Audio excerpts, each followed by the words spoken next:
निम्स एकाडेमीको अर्को भिडियो ट्युटोरियलमा तपाईहरुलाई स्वागत गर्न चाहन्छु। आज यस भिडियो ट्युटोरियलमा हामी एउटा सोशल मिडिया पोस्ट डिजाइन गर्न गइरहेछौं, जुन तपाईहरुको लागि तपाई यदि अनलाइन शप खोल्नु भएको छ, अनलाइन बिजनेस गर्न खोजिराख्नु भएको छ र तपाईहरुलाई अनलाइनको लागि कसरी चाहिँ एउटा आफ्नो प्रोफेसनल लुक दिएर एउटा सोशल मिडिया पोस्ट तयार गर्न सक्नुहुन्छ। यदि सुज होस्, ब्रान्ड होस्, कुनै पनि ब्रान्डको अथवा कुनै पनि तपाईहरुले ड्रेसहरुको गर्न खोज्नुहुन्छ भने तपाईहरुलाई यो भिडियोमा मैले केही टिप्सहरु लिएर यो भिडियो बनाएको छु। कृपया यो भिडियो अन्तसम्म हेर्नु होला र निम्स एकाडेमी युट्युब च्यानलमा सब्स्क्राइब गर्नुभएको छैन भने यो च्यानललाई सब्स्क्राइब गरेर सपोर्ट गर्न चाहिँ नभुल्नु होला। ल लागौ सिधै भिडियोतर्फ। हामीले एडोब फोटोशप खोल्नु पर्ने हुन्छ। एडोब फोटोशप मैले खोलिसकेको छु। यहाँ लिएर फाइल न्यू गर्नु होला। फाइल न्यू गरिसकेपछि त्यहाँ तपाईले डकुमेन्ट साइज दिनु होला। पिक्सल्समा मैले राखेको छु। यहाँ चाहिँ सोशल मिडिया पोस्ट भनेर म नाम दिन्छु। अहिलेको लागि मैले एउटा सुज ब्रान्डको लागि गरिरहेको छु, सुजको लागि। त्यही भएर यहाँ चाहिँ म 1080 by 1080 को साइज लिन्छु। 1080 by 1080 px, रिजोल्युसन 300 र ब्याकग्राउन्ड कलर तपाईहरुले ट्रान्सपेरेन्ट पनि राख्न सक्नुहुन्छ। यदि कुन कलर स्पेसिफाइड गर्न पनि सक्नुहुन्छ। अनि यसलाई यहाँबाट क्रिएटमा क्लिक गर्दिनु होला।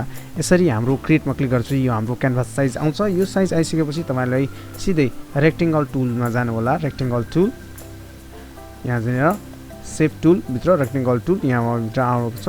यहाँ सल्लको ड्र गर्दिनु होला। कुनै स्पेसिफाइड चाहिँदैन। तपाईले म्यानुअल पनि गर्न सक्नुहुन्छ र अटोमेटिक पनि गर्न सक्नुहुन्छ। यहाँबाट म हल्का कलर सिलेक्सन गर्छु र यसलाई यो कलरमा लिएर आउँछु र यसलाई ओकेमा क्लिक गरिदिन्छु। यसरी गरिसकेपछि मैले चाहिँ एउटा टेक्स्ट सर्च भन्ने सर्च गर्नुहुन्छ। टेक्स्ट सर्च यहाँ मैले सर्च गरेर राखेको छु। यो तपाईहरुलाई सर्च गरेर पाउन सक्नुहुन्छ अथवा प्रिफिकबाट पनि तपाईले गर्न सक्नुहुन्छ। मैले चाहिँ यहाँबाट सर्च गरेर डाइरेक्ट गर्छु, कपी इमेज गर्छु र यसमाथि यहाँ पेस्ट गरिदिन्छु। पेस्ट गरिसकेपछि हेर्न सक्नुहुन्छ यो हाम्रो लाग्छ। कन्ट्रोल टी गर्छु। कन्ट्रोल टी भनेको ट्रान्सफर्म, राइट क्लिक गर्छु र यसलाई 90 डिग्रीमा यसरी यसलाई रोटेट गरिदिन्छु। यसरी म यसलाई इन्क्रिज गर्छु र यसको यहाँनिरसम्म कतिसम्म ठिक हुन्छ त्यतिसम्म म राख्दैछु। तपाईहरुले आफ्नो कतिसम्म ठिक लाग्छ त्यसरी राख्नु होला। अब यो भइसकेको छ। त्यसपछि यसलाई म लेयर्स प्यानल्समा जान्छु। लेयर्स प्यानल आउँदैन भने F7 थिच्नु होला, नत्र विन्डोजमा गएर तपाईले यो लेयर्समा क्लिक गर्नु भने यो प्यानल आउँछ। यहाँबाट यहाँ जुन छ नर्मलमा यहाँ मल्टिप्लाईमा म क्लिक गरिदिन्छु ताकि पछाडीकोसँग हाम्रो म्याच होस्। त्यसपछि तपाईहरुलाई यहाँ भइसकेको छ। अब यसलाई चाहिँ म यहाँनिर यो लेयरलाई सिलेक्ट गरेर भेक्टर मास्क क्रिएट गर्दैछु र यहाँ चाहिँ ब्रस टुल लिन्छु, डी थिच्छु डिफल्ट र यहाँ चाहिँ हल्का एप्लाई गर्न प्रयास गर्दैछु र बिस्तारै बिस्तारै यसरी गर्छु। यसरी एप्लाई गर्दैछु। ओके, कुना कुनामा मात्रै देखिस् भनेर र यसको ओपेसिटी हल्का नै कम गरिदिन्छु। यसरी कम गरिसकेपछि यहाँ हेर्न सक्नुहुन्छ यहाँ लागिसकेको छ। त्यसपछि तपाईलाई सुजको ल्याउनु पर्ने हुन्छ। म ल्याउँदैछु। मैले सुज पनि ल्याइसकेको छु। यसलाई इन्क्रिज गर्नु होला। इन्क्रिज गरेर यहाँ यसरी राख्नु होला। अब यहाँ कसरी मिल्छ भने यतिमा राख्नु होला।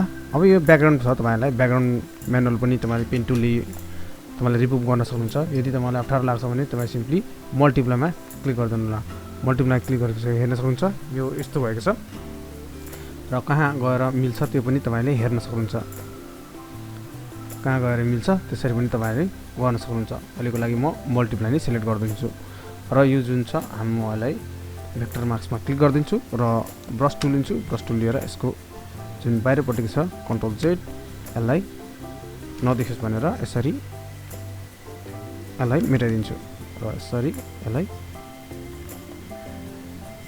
मेटाइदिसकेपछि कन्ट्रोल टी गर्छु र यसलाई म राइट क्लिक गरेर फ्लिप हरिजेन्टल भनेर यसरी गरिदिन्छु र यसको साइज यसरी घटाउँछु र यतिमा टिल गरिदिन्छु।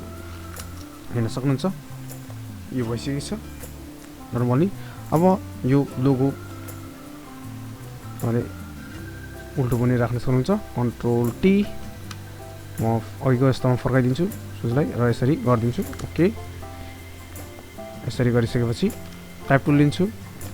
टाइप टुल लिएर पछि यहाँ क्लिक गर्नु होला। क्लिक गरेपछि यहाँ तपाईले कुन फन्ट युज गर्नुभएको छ त्यो फन्ट तपाईमा आउँछ। अहिलेको लागि म हेल्भेटिका फन्ट अथवा म बेबस भन्ने छ त्यो युज गर्दैछु। आइसकेको छ। त्यसपछि नेक्स्ट स्टेप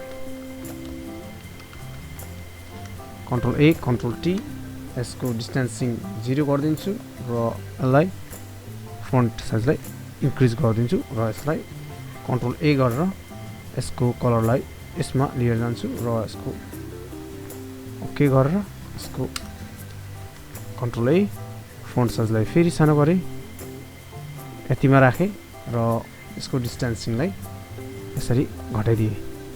यो छ जुन यो कलरमा म यही सुजको कलर लिँदैछु। ओके नेक्स्ट स्टेप कन्ट्रोल जे गर्छु कन्ट्रोल जे गरेर यसको जुन छ कपी लेयरमा मुनिकोलाई सिलेक्ट गर्छु र यसको फिल अनि ओपासिटीलाई पुरै कम गरिदिन्छु र जुन छ नेक्स्ट स्टेप हो यसलाई म स्ट्रोकमा जान्छु। स्ट्रोकमा गइसकेपछि यहाँ व्हाइट कलर छ म यो कलर लिन्छु। ओके ओके र यसलाई मुभ टुल लिएर यसरी सार्दिन्छु।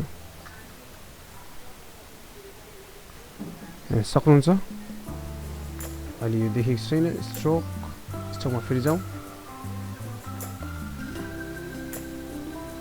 ओके व्हाट ह्यापन भन्दाखेरि हाम्रो फिल अनि ओपासिटीलाई अन गरौँ। ओके अब यहाँ हामीलाई स्ट्रोकमा मिलाउनु पर्ने हुन्छ। ओके ओके मुभ लिउँ र यसलाई हल्का सार्दिउँ। फिल जुन छ हामीले यसलाई घटाइदिउँ। फिल घटाइसकेपछि हाम्रो अर्को टेक्स्टको इफेक्टहरू देखिन्छ। यसरी ठिक्कमा राखौँ। नेक्स्ट स्टेप ओके यसरी गर्न सक्नुहुन्छ। यहाँ हेर्न सक्नुहुन्छ यो आइसकेको छ अनि यहाँ तपाईँको लोगो यो लोगो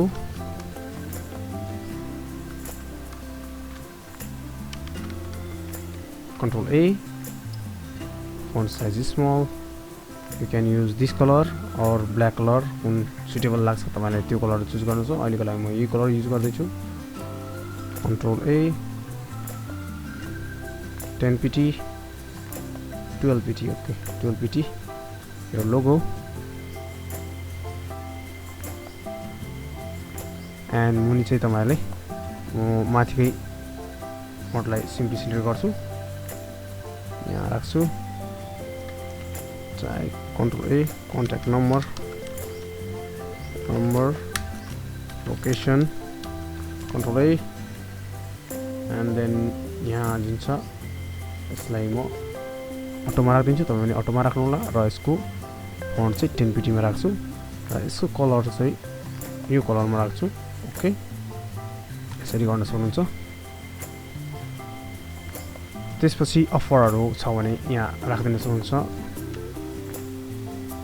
15% डिस्काउन्ट भनेर I am using same font Control A okay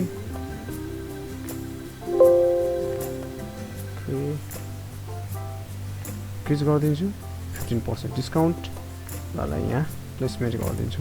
okay र यो मिल्दैन भनेर यहाँनेर ओके Control T कलर यो Control A यसको डिस्टेन्सिङ थोरै घटाइदिन्छु। Control A